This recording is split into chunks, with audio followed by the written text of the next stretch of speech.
नमस्कार, आप देख रहे हैं द न्यूज और मैं रानी गुप्ता आपके साथ। इस वक्त की बड़ी अपडेट सामने आ रही है राहुल गांधी और मोदी सरनेम को लेकर के। आपको बता दें, गुजरात हाई कोर्ट ने राहुल गांधी की पुनर्विचार याचिका को खारिज कर दिया है। सीधे तौर पर यह राहुल गांधी और साथ ही कांग्रेस पार्टी के लिए किसी बड़े झटके से कम नहीं है। आपको बता दें कि आज सुबह ही मोदी सरनेम मामले को लेकर के गुजरात हाई कोर्ट ने सुनवाई की। इसके बाद कहीं ना कहीं कांग्रेस पार्टी को यह उम्मीद थी कि शायद जो लोअर कोर्ट से सजा मिली है, 2 साल की जो राहुल गांधी को सजा दी गई है, उसे रद्द कर दिया जाएगा। लेकिन यहां पर गुजरात हाई कोर्ट ने सीधे तौर पर इस सजा को बरकरार रखते हुए यह कहा है कि यह राहुल गांधी का कोई पहला मामला नहीं है जिसमें उनकी सजा को रद्द ना किया जाए। राहुल गांधी के पास ऐसे 10 मामले हैं जो कि अलग अलग राज्यों में दर्ज करवाए गए हैं। इसमें दरअसल गुजरात हाई कोर्ट के द्वारा जहां मोदी सरनेम का जिक्र किया गया है,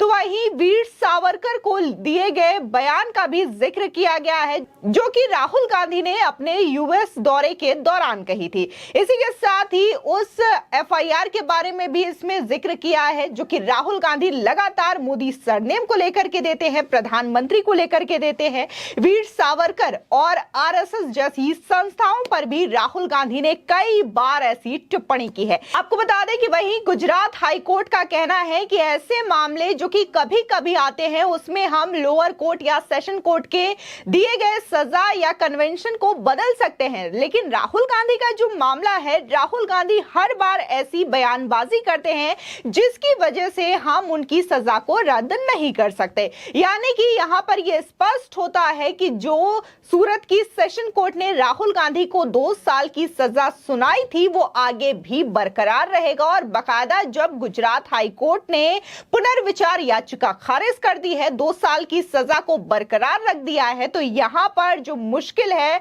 वो राहुल गांधी और कांग्रेस पार्टी के लिए यह है कि राहुल गांधी आने वाले 2024 का लोकसभा चुनाव वो लड़ ही नहीं सकते हैं। यानी कि विपक्ष के द्वारा जो एक चेहरे की उम्मीद थी कि राहुल गांधी पर फिर से दांव खेला जाएगा, तीसरी बार उन्हें प्रधानमंत्री पद का उम्मीदवार बनाया जाएगा, तो यहां पर भी सीधे तौर पर कांग्रेस और विपक्ष के उम्मीदों पर पानी फिर चुका है। आपको बता दें, दरअसल राहुल गांधी वायनाड के सांसद रहे हैं और इस दौरान जब सूरत की सेशन कोर्ट ने राहुल गांधी को सजा सुनाई, तब उनके विधायकी को भी रद्द कर दिया गया, उनकी सांसदी को भी रद्द कर दिया गया। जिसके बाद देखने को मिलता है कि लगातार कांग्रेस पार्टी के द्वारा यह आरोप लगाया जा रहा था कि ये जो सूरत सेशन कोर्ट के द्वारा सजा का ऐलान किया गया है, वो दरअसल बीजेपी के द्वारा किया गया है, क्योंकि बीजेपी के ही विधायक पुनेश मोदी ने मोदी सरनेम के खिलाफ राहुल गांधी पर याचिका दर्ज करवाई थी, एफआईआर दर्ज करवाई थी, जिसकी वजह से ये पूरी चीजें हुई हैं। और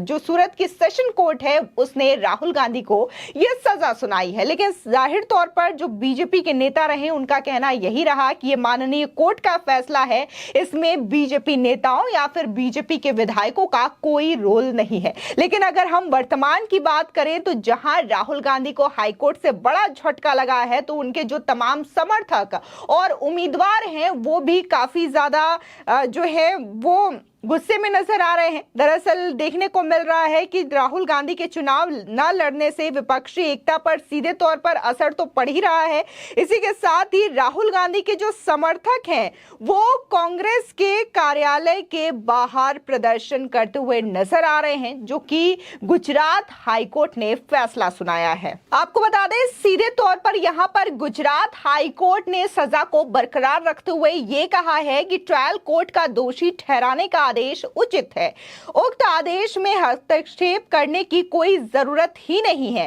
इसलिए आवेदन खारिज किया जाता है। यानी कि यहां पर जो गुजरात हाई कोर्ट है, उनका कहना सीधे तौर पर यही है कि जो सेशन कोर्ट ने सजा सुनाई है वो बिल्कुल सही है और उनके मामले में हस्तक्षेप करना बिल्कुल सही नहीं है। इसलिए पुनर्विचार याचिका जो कि राहुल गांधी के द्वारा दायर की गई है, उसे खारिज किया जाता है। साथ ही कोर्ट ने यह भी कहा है कि राहुल गांधी के खिलाफ खिलाफ कम से कम 10 आपराधिक मामले लंबित हैं, जिस पर कि वो किसी न किसी मामले को लेकर के टिप्पणी करते हुए नजर आए हैं। फिर चाहे वो वीर सावरकर का मामला हो या फिर आरएसएस का मुद्दा हो, प्रधानमंत्री का हो या फिर मोदी सरनेम को लेकर के हो। इसी के साथ ही आपको बता दें कि अब माना यह जा रहा है कि जहां पहले तो सेशन कोर्ट से और इसके बाद अब गुजरात हाई कोर्ट से भी राहुल गांधी को झटका लगा है, तो अब राहुल गांधी जो है वो सुप्रीम कोर्ट का रुख कर सकते हैं। अगर राहुल गांधी ऐसा नहीं करते हैं तो उनकी जो सजा है वो 2 साल तक बरकरार रहेगी और ऐसे में वो साल 2024 में चुनाव नहीं लड़ पाएंगे,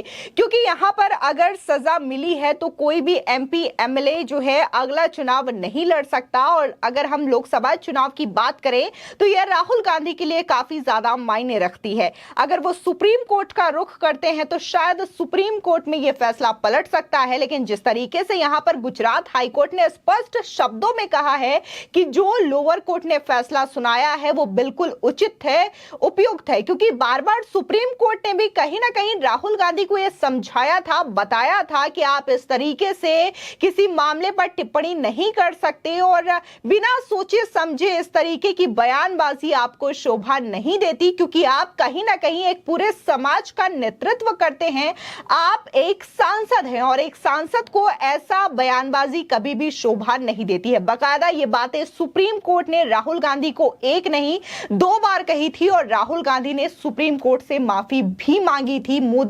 प्रधानमंत्री मोदी पर जो उन्होंने कमेंट किया था कि चौकीदार चोर है, इसी मसले पर सुप्रीम कोर्ट ने दरअसल ये अपना फैसला सुनाया था, लेकिन इसके बावजूद राहुल गांधी की हरकतों में कोई सुधार नहीं आया और एक बार फिर से साल 2019 के लोकसभा चुनाव के दौरान वो मोदी सरनेम को लेकर के टिप्पणी करते हुए नजर आते हैं। दरअसल वो ये कहते हैं कि सारे के सारे जो मोदी है वो चोर ही क्यों होते हैं, चाहे वो नीरव मोदी हो या फिर कोई भी मोदी हो, आप देखिए सब चोर ही होते हैं। जिसके बाद पुनेश मोदी ने यह शिकायत दर्ज कराई थी, न सिर्फ गुजरात में बल्कि पटना में भी मोदी सर ने मामले को लेकर के ही जो कार्रवाई है वो चल रही है पटना की कोर्ट में, जिसमें कि वहां के सांसद सुशील मोदी ने राहुल गांधी के खिलाफ ये याचिका दायर करवाई है। आपको बता दें कि इस दौरान गुजरात हाईकोर्ट ने यह भी कहा है राहुल गांधी की सजा बरकरार रखते हुए कि आपको हर बार यह समझाया गया है, लेकिन आपने हर बार ये नियमों का उल्लंघन किया है, जिसकी वजह से सजा को बरकरार रखा जाता है।